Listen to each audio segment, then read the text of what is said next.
ഇന്ന് തന്നെ ഡൗൺലോഡ് ചെയ്യൂ. കാണൂ നിങ്ങളുടെ ഫേവറേറ്റ് ഷോസ്. ഡ്രസ് അയൺ ചെയ്യാൻ എടുത്തപ്പോ പ്രിയങ്ക അത് ചെയ്യാന്ന് പറഞ്ഞു. അതിന് ഇത്രമാത്രം ദേഷ്യപ്പെടേണ്ട വല്ല കാര്യമുണ്ടമ്മേ? എന്നിട്ട് രാധിക ഡ്രസ് അയൺ ചെയ്താലേ ഇടുവെന്ന് വരും. അമ്മ പ്രിയങ്കയെ നാണം കെടുത്തിക്കൊണ്ടിരിക്ക. ആർക്കായാലും സങ്കടം തോന്നില്ലേ? അല്ല അതിന് ഇത് ആരാ ചെയ്തോന്ന് ചോദിച്ചത്? ഡ്രസ് കരിച്ചത്?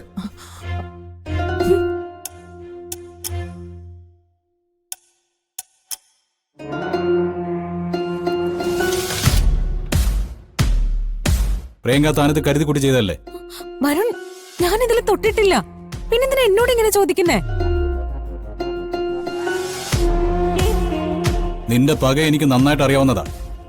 നീ ജയിക്കാൻ വേണ്ടി എന്തും ചെയ്യും. പക്ഷേ ഇതിനുത്തരം എനിക്ക് കിട്ടിയേ പറ്റൂ.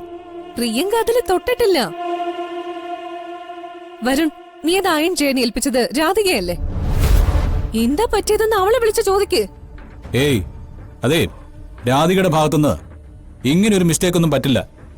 നീ അഥവാ പറ്റിയാലും അത് എന്നെ അറിയിക്കാനുള്ള സാമാന്യ മര്യാദ അയാൾക്കുണ്ട്. അത് വരുൺ പറഞ്ഞത് സത്യം. ആ കുട്ടി അങ്ങനെ ഒന്നും ചെയ്യില്ല. ആഹാ, അപ്പോ സംശയം നമുക്ക് തീർക്കാലോ.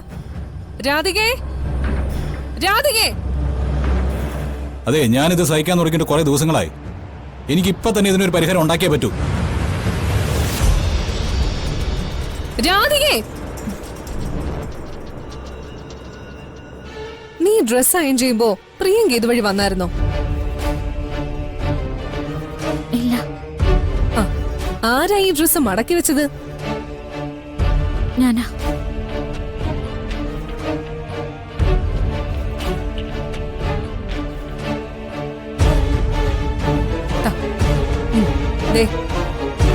ഇത് നിന്റെ കയ്യിൽ നിന്ന് സംഭവിച്ചതാണോ?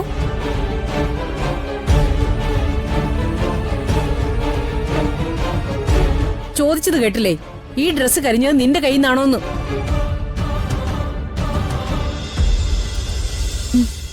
അതെ.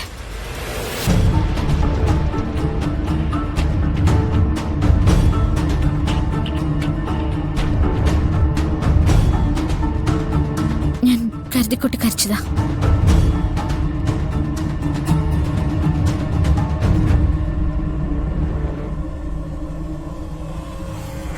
കരുതി കൂട്ടി കരിച്ചതോ?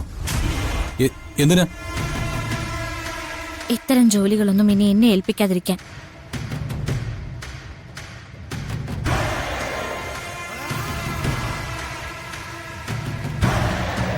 സ്വന്തം ഭാര്യ കൺമുന്നിലുള്ളപ്പോ ഇത്തരം ജോലികൾക്കൊക്കെ അവളെ ആശ്രയിക്കേണ്ടത്, അല്ലാതെ എന്നെ അല്ല.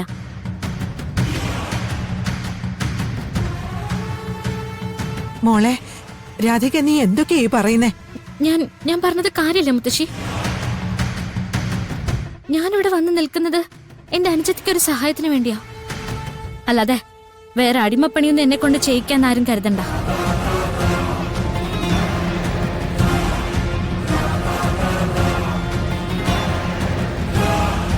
ഇനിയും ഇത്തരം പണികൾ എന്നെ ഏൽപ്പിച്ച ഇങ്ങനെ തന്നെ ആയിരിക്കും ഞാൻ ചെയ്യാ.